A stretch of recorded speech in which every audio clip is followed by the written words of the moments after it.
Hello, this is Wilton White, and welcome to another episode of Spot On Success TV, Evolution of an Entrepreneur.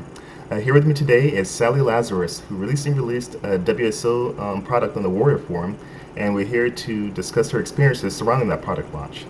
Hello, Sally. Welcome. Hi, Wilson. Thank you. It's good to have you today. And so if you can, just tell us a little bit about, the process with getting your product, as far as how you got the idea and how that idea developed into the launch. Right. Well, basically, you sort of basically research on the Warrior Forum, look at the sort of questions that people are asking, both in the product area and also in the main forum, and that sort of gives you a few ideas. And also, because I'd already released one WSO, I'd sort of encountered the problem where I had to find out how to create a sales site myself, and I didn't really have the money to sort of shell out on something like Profit Steam. So I basically found a free theme and experimented with it and managed to customize it so that I could make my sales page with it, and you know, it's also, that sort of framework is also good for other sales funnel pages like squeeze pages and JV pages, anything you need for a sales funnel, really. Okay. So I thought, you know, if I'd had that sort of problems, then other people probably would as well. So oh yes, definitely. yeah, I decided to create the product. Okay, and we have product got WSO of the day, correct? That's right, yeah. Yes, and so how did you feel? Yeah. How did you feel when your product got WSO of the day? WSO of the day, in case people out there don't understand, is when your product, gathers the most attention, or is it gathers the most sales in a period of time? I mean, how exactly do you achieve it? I don't really know exactly. I think it's popularity to some extent. People do say it can be political, but obviously nobody knows who I am, so from that point of view it will. But yeah, once I got it, I was absolutely blown away, really. A friend of mine actually told me on Skype, said, did you go and get WSO of the day or something? And I said, no, don't be silly. And he said, no, you did, and he sent me the email. So yeah, it was incredible, really. I really believe it. So I guess definitely was a great feeling. And I was wondering, did you have to get a lot of JV partners, or did you already know a lot of people to help you really get the launch started off correctly? I knew a few people, but I had probably 5 or 6 on board before I launched. Just sort of friends of mine, really. But then it just sort of took off itself, really. You know, people sort of seemed to pick it up from the Warrior Plus forum and just sort of request to promote. I mean, I also put it on launch calendars. There's one called muncheye.com and warriorjv.com. Okay. And I announced it in various Facebook groups and Skype groups that I belong to. So you know, people picked it up from there. Obviously, people know me a little bit in those groups. So various people came on board like that, and yeah, at one point I'm in Todd Gross's Skype group, and he actually promoted it for me. I was really pleased about that. Ah, excellent. It's always definitely good to get some notoriety and get the product going, that's for certain. Yeah. Okay. Oh yeah, one question I always ask about the product launches is support. Support seems to be, well, not only a really big thing, but also seems to be, very difficult, I would think, if you're just doing it on your own and going solo. Yeah. And so, how do you handle support? Well, it's very, very stressful, basically. The week, I mean, yeah, for the first week that after you launch, it's just absolutely mental. It's, you know, I mean, I didn't even get that much support requests, but I was still getting really stressed because you've got so much else to do. You've got to keep an eye on the thread, and you've got to keep an eye on affiliates that want to promote it and everything. So the support on top of that was a bit, because like people don't necessarily tell you exactly what the problem is. They'll just say, I'm having trouble downloading the files, and that'll be it. They won't say, I've got this error, or won't give you any detail. Just like, I can't access it. Okay, where? It's like, well, you just got to sort of guess that. I had a couple of people who sort of tried to unzip it before it finished downloading. So obviously, it's not going to unzip, is it? So. Those sounds like very common mistakes on that. So it sounds like you had more problems. All the problems really came with accessing the product and basically people's lack of knowledge in terms of how to access it and before you even get to that actual product itself. Basically, I mean, we've had a couple of questions regarding, the actual product, but most of them were how to access it or can we have this, please? Because, we feel this is sort of missing. So, hasn't been too bad, but I've had a few refund requests, which I tend to take rather personally. Yes, I've heard that most people do. Even though everyone tells you should not take it personally, a lot of times just a person is just tire kicking, wants to check it out and take a look at it and then refund. They're out there, as well as people who like serially refund are also out there. And I guess if you've really put all your time and energy and effort into your product, it's hard not to take it personally. And so, even though you definitely should not do that way at all. A couple of people asked for a refund because they totally misunderstood what the product was. So I don't know if that was my sales copy or. I think if you got WSO of the day, you think you're doing something correct. So. I guess it must be. So, do you see any other products like this that you might be releasing out anytime soon? I actually got a JV coming out soon with someone on WordPress security because as part of I actually encountered a problem with black hatters, and although this doesn't solve that sort of directly, the whole subject of security came out of it. And the person that was trying to help me with the black hatters told me that my WordPress site wasn't properly secured anyway, and that it could be hacked. So he basically went through how to secure my site properly, and I said to him, "You should release this as a WSO," and basically said, "If you don't, I will." And so basically, a JV came out of that. So he's doing the product, and I'm doing the sales side.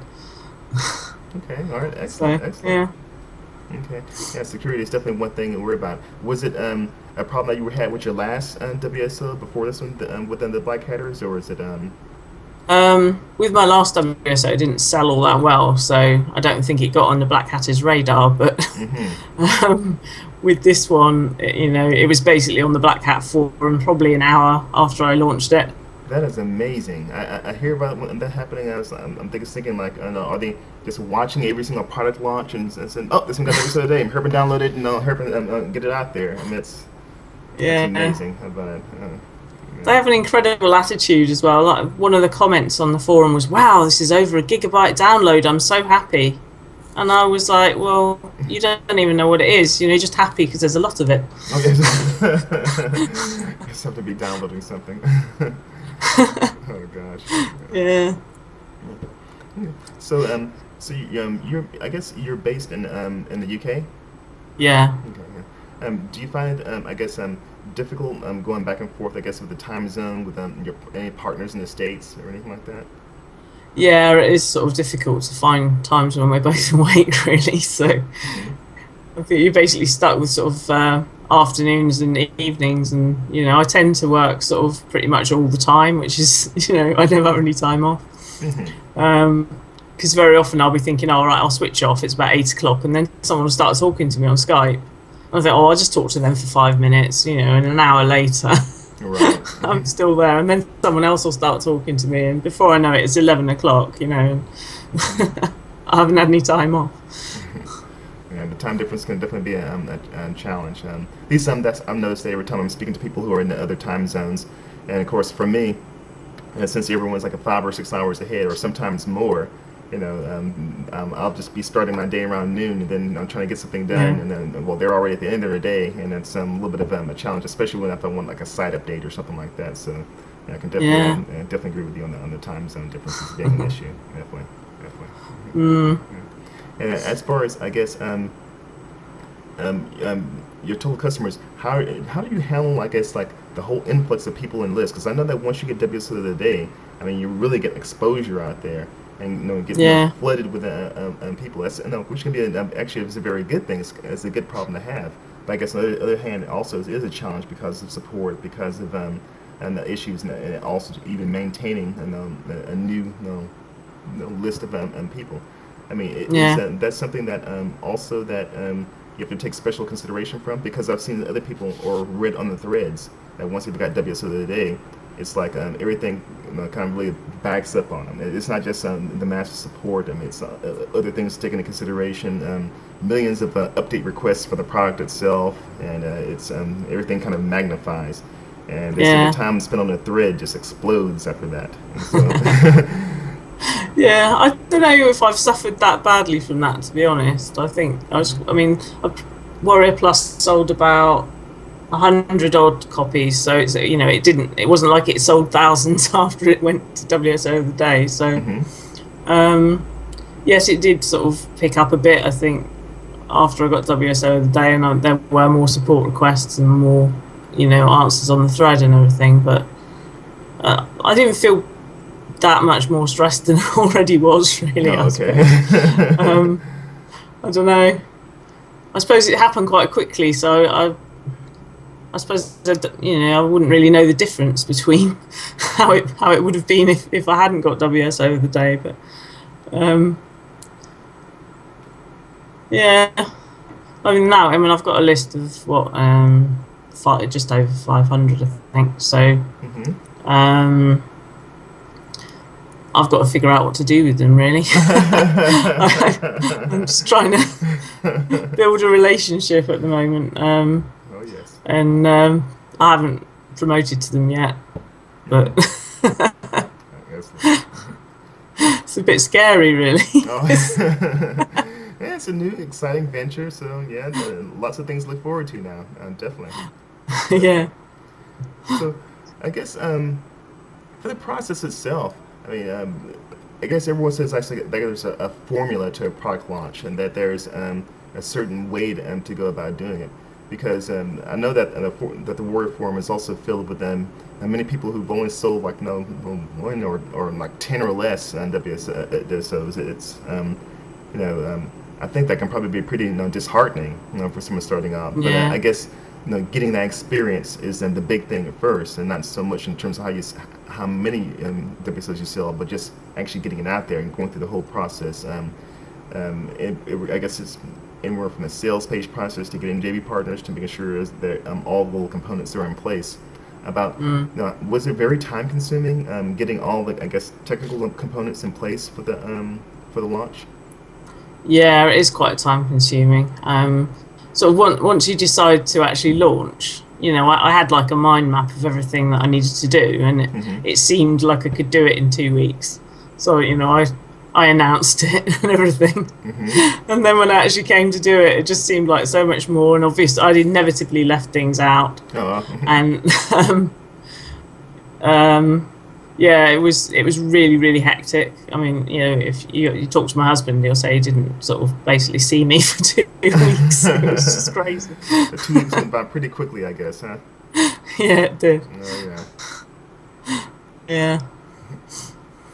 Okay, so I guess, about how much time do you think that would be like an ideal time to get before launch? Should it be like maybe a month, or like what would have made it easier on you, I guess? Or was it the 2 weeks timing, or that was the problem, or should you have had more time to prepare, or what? I probably should have left myself a bit more time. I think they do say you should have like 2 to 4 weeks, I think, to get JVs on board.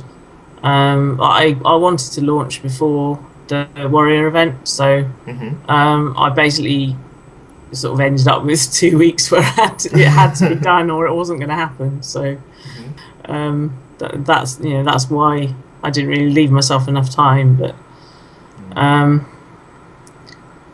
up until, I mean, the actual product probably took longer than I expected it to as well. Okay. Because I had to learn how to do screencast video, and had to learn how to talk while I'm actually being recorded, because I seem to lose the power of speech. Oh, yes. I can only imagine myself doing it, recording, and I'm going on like a million miles an hour, and then no one's able to understand me because I'm all excited and I'm getting into it. So yeah, so I noticed that people told me I have to slow down, speak louder, and it could be a challenge. Yeah, and then very often I'd sort of reset it because I'd done something wrong, but then I'd forget to reset something. Like I wouldn't be on the right page of my website or something, so then I'd have to start all over again. So eventually I got to the stage where I just left the mistakes in and edited them out later because it was easier. So what brought you to the Warrior Firm event in Orlando? Was it, I guess, in preparation for your product, or to actually meet some of your partners, or just really just your own education and to expand? Well, I've heard that it's a really good thing to do, to go to live events. So I'd already been to the Warrior Gathering in London in February and met a few people there. So I just wanted to meet some more sort of JV partners, right. and also that for the learning experience. But yeah. Yeah, it was a good learning experience. I think the networking I probably could have done better, but I wasn't actually staying at the event hotel, which I think probably was a bit of a disadvantage, because a lot of people had already sort of met in the in the bar and everything beforehand. So, but yeah, next time I guess I'll learn from it and do something differently. Okay, yeah. And I wanted to go to the Warrior Firm event myself, but I hadn't heard of it. I'm not sure if they actually promoted it very well or got the word out very well, because it was only, I guess, an hour and 15 minutes away from me. And yeah. I was like, wow, what a missed opportunity. But making sure I keep that on my radar from now on. That's for certain. Yeah, I mean, I knew about it beforehand, and I'd been sort of, I knew about the one in Raleigh earlier in the year. And I knew they were doing one in Orlando because a friend of mine told me. So I think you're probably right. It wasn't all that well promoted, but once you know about it, I guess you can keep a better eye on it. Oh yeah, definitely. Okay. Yeah, so I guess next time I guess I'll be looking forward, because I'm considering later on definitely releasing a product myself, and so I guess one of the things I think about the most as far as product creation is always the time and where not to get people. I guess, how do you get people interested in it before? Because how do you approach the JV partners, especially if you're new and just starting out? No one really knows who you are, or we're not your I guess your untested talent. They don't know if you're going to release something good or bad, and they're going to wait to see. Because I guess even if you give someone a review version of it, or a potential JV partner review version of it, I wonder how many of them actually go through the product, and how many are actually just waiting on your name or reputation to be tested by others. I mean, that's something that's I guess I guess how did you go about getting I guess JV partners as a person who's very new with no name, especially like for your first WSO?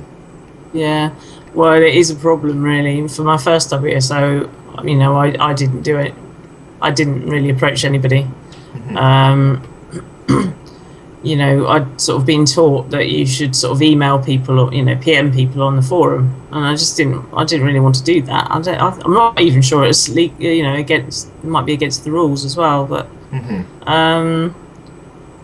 for me, I'm quite a shy person, so to contact someone I don't know like that, I just can't do that. Oh yeah, it could definitely be a challenge if you're not going. I've even heard people mention techniques such as emailing or contacting them and then saying, "Hey, I got a video to show you about something," and appeal to them on Yeah. a video. And I heard actually like that was a technique that was actually done for a long time. Now people would send Mm. official JV partners a video, and now like many people are doing it, I guess, and they're looking for something new. Everyone's trying to look for something new, I guess, to get JV's attention because when you're new, I guess it's really hard to get their attention. But once you become well known, especially when you have a WSO of the day under your belt, such as you do, then Yeah. they start coming after you. And once you have another product coming out, so oh really, oh really, wait, when's it Yeah. gonna be released? No. So I guess you would be called, I guess, a proven talent right now. So things should be a Yeah. little bit easier.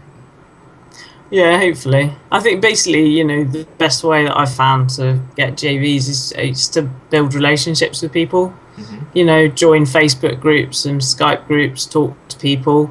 No, don't try and get to know everybody. Right. Just, pick a few, that you sort of get on with, Hmm. get to know them properly, and, then they'll sort of be more than willing to promote for you. I mean, I had someone promote for me. I mean, he didn't really have a list that was a good fit at all, but because I'm very good friends with him, Hmm. he did promote for me, and as it turned out, he didn't sell any because he's got an SEO list, so Hmm. it didn't really fit. But it was just nice that he was willing to do that for me. So Okay. that is the best way, really. And that's the whole point of going to things like the Warrior event as well. To get to know people face to face. Hmm. They know who you are. They're more likely to promote for you. Yeah. Right. Okay. Well, definitely. Okay. It's like I guess that's one of the things I need to make sure I do in the future. Then is definitely go to more events and definitely go to make sure I meet people, get out my name out there, and yeah, building Yeah. relationships and potential positions is probably the best way of at least getting some type of exposure. Okay. Yeah, definitely. I guess one thing also that I'm curious about is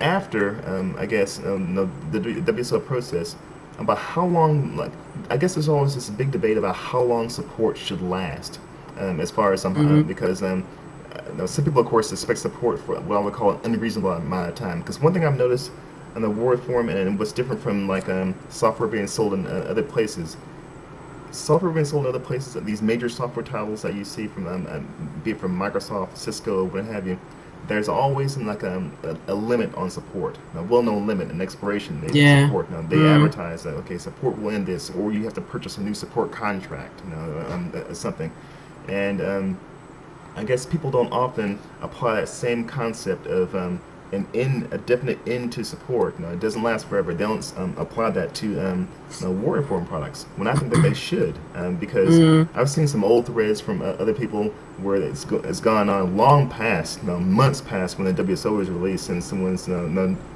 banging away and saying, "No, I've contacted support, and I haven't heard from you, and I've sent you a PM, I sent you this." No. The whole cycle of trying to contact in every single avenue for support for a product that's months old. And I'm Yeah. thinking that, well, okay, it's an unrealistic expectation from the person that purchased the product, but it's Mm. also, I'm wonder, is there, you know, any type of obligation on the part of the WSO seller product creator to actually like say, okay, support will end at this point. I haven't really seen Mm. anyone do that. Saying that's okay, support will end at about this time. Usually they say, oh, we're not going anywhere. We're going to be around, and this Yeah. is going to be going on and on. But the more products you release, I would think that it would be more difficult for you to maintain an indefinite support period. Mm. Because even if you eventually get like a VA or something like that, someone to assist, um, uh, I would assume that I guess maybe most product creators are relying on the fact that eventually the interest in the product or the will wane over time, or and that ongoing support won't be such a big issue. I mean, what's your thoughts on that as far as like a perceived end to support? Because I think it's a fair thing to expect that support can go on Mm. forever. I mean, I mean, it doesn't anywhere else. Not with any of the software titles I Yeah. have. If I want the support beyond a certain date, usually I have to pay for it. And so Mm. so what's your thoughts on that? Yeah, I think you're making a very good point there. Yeah, it should, support shouldn't go on forever, really. I mean, I haven't really sort of made any provision for it myself because, it's not really become an issue yet. But, as you say, once you've got more and more products, especially if it's just me, I can't be everywhere at once. I have to sleep sometimes. Yeah, I think that support probably is going to have to end at some point. I mean, I know a friend of mine. He was practically holding this chap by the hand for weeks. And I kept saying to him, "Look, you've got to tell him, you paid $9 for this. You can't expect this sort of support." He's like, "Well, I don't like to." But I think he did eventually. But yeah, I mean, I've had a couple of support requests to sort of general WordPress things, and I feel like that's not really my responsibility. They've paid me like $10 or less for this product, and if they want WordPress support, they can go somewhere else. It's not... Tons of videos on YouTube. Yeah. So yeah, I think you're right. It does need to end at some point, but yeah.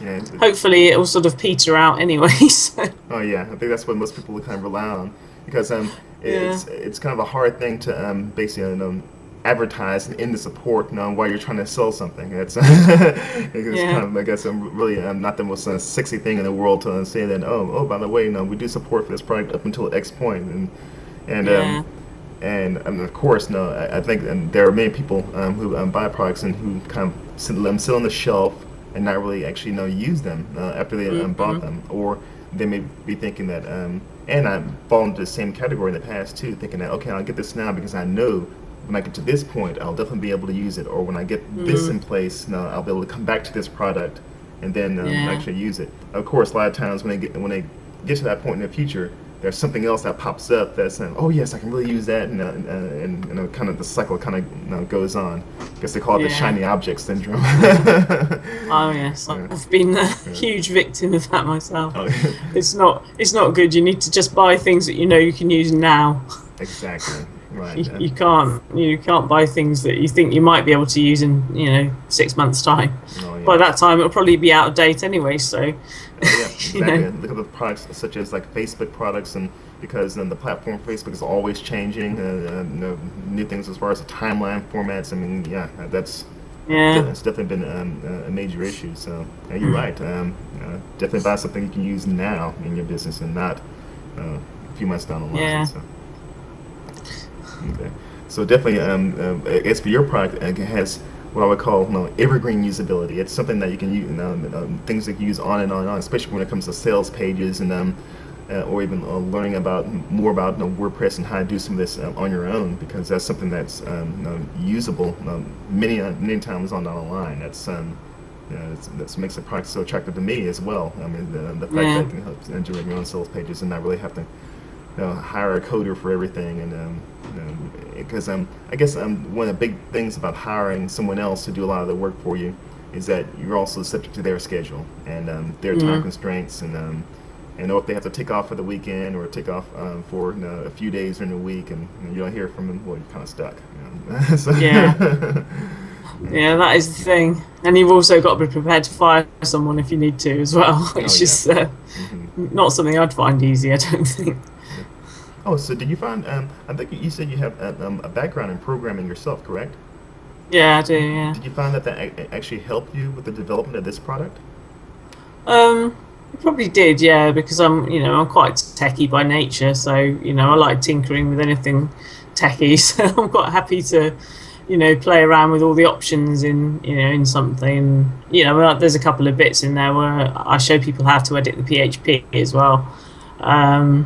Although I don't know what some of them might make of that. So, having seen some of the support questions, I'm kind of not too sure about the sanity of that. But yeah, I think definitely the background in programming helps. And I'd like to get on and learn PHP properly at some point, but it's a question of finding the time, really. I can look at code and I can generally find a little bit that needs to be changed, but to to write it all from scratch. I wouldn't be able to do that at the moment. Okay. All right. So, hey, sounds great. I'm definitely used to program. I probably shouldn't even bring it up. But yeah, long ago, many years ago, I did like C++ programming and things of that nature. But for some reason, web type coding always seemed, I guess, alien to me. I mean, I know it's just another code to learn, be it Yeah. PHP or HTML, or but I don't know. I was always so comfortable with the lower level languages. I mean, I even did assembly code at one point. Oh no! Yes. I had to do that at university. That was horrible. Well, for me, just it's really appealing, but yeah, those low level things. But yeah, I mean, but definitely as far as the usability of what's out there now, especially with products like yours, it makes it much easier on people. I think they're looking at something that's they can do themselves and not have to pay extra money to hire someone else, and it's Yeah. all around great addition, great addition. So let me ask you one last thing. For all the people that you've encountered and that you've been working with, who would you say would be a good person for me to interview next? Oh. Put you on the spot now. Now you're asking. I don't know. Maybe Anthony Gardner. Anthony Gardner? Just Anthony Gardner. Anthony Gardner? He's made I think it's about $69,000 this year, basically from a standing start. So yeah. Okay. So he actually was someone who really kind of assisted you or helped or guided at one point for your Well, he's a member of the same coaching group as me, and he has helped me out with various programming type things, and yeah. Okay. He's a good guy. Yeah. All right. Well, I'll look him up and you did an introduction, so we'll see. Okay. Okay. So I think we've covered just about all the questions that I've had, and I've really got lots of great information from you. And so I guess we'll go ahead and wrap it up. Okay. Okay. And so I guess I can say that that wraps up another episode of Spot on Success TV. I'd like to thank Sally Lazarus for joining us today, and I'd also like to thank you for tuning in, and I look forward to having you at another episode soon. And if you're watching this on the website, please feel free to leave a comment and share the video. And you can also find out more about Sally in the links below. And if you're watching this on YouTube, please subscribe to the YouTube channel by clicking the subscribe button above the video, and this will take you back to the main site. If you're watching this somewhere else, please head back to Spot on Success TV and leave your comments. And if you're listening to this on iTunes podcast, please subscribe to my iTunes podcast, and then go back to SpotOnSuccess.tv. So once again, Sally, thank you very much for tuning in today. Always thank you very much for joining us today. And thank everyone else for tuning in. Thanks. Good to talk to you. And that wraps up another episode of Spot on Success TV, Evolution of an Entrepreneur. All right, take care.